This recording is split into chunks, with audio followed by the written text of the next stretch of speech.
మా చిన్నప్పుడు మా సైడ్ ఏ పెళ్ళిళ్ళైనా ఏ ఫంక్షన్స్ అయినా ఈ ఆలూ ఫ్రై ఇంకా గోంగూర పచ్చడి అయితే ఖచ్చితంగా ఉండేది. నేను చిన్నప్పుడు అన్నం అస్సలు తినేదాన్ని కాదు. మా తాత కర్ర పట్టుకొని కూర్చొని మా అమ్మ తినిపిస్తుంటే ఒక గంట తినేదాన్ని.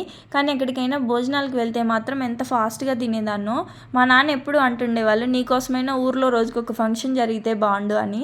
మా నాయనమ్మేమో తిడుతూ ఉండేది. ఎక్కువ ఏం తిట్టేదో తెలుసా, నీ నోట్లో 7 ఊర్ల శని ఉంది, అందుకే ఏం తినవు నువ్వు అని తిట్టేది.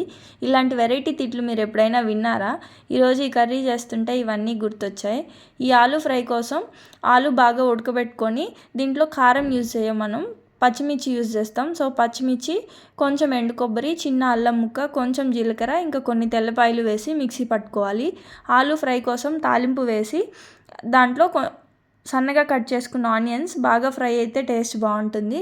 దాంట్లో కొంచెం పసుపు వేసి అది ఫ్రై అయ్యాక మనం రెడీ చేసుకున్న మసాలా కూడా వేసి అది ఫ్రై అయినాక ఆలు వేసి 2 మినిట్స్ ఉంచితే సరిపోతుంది.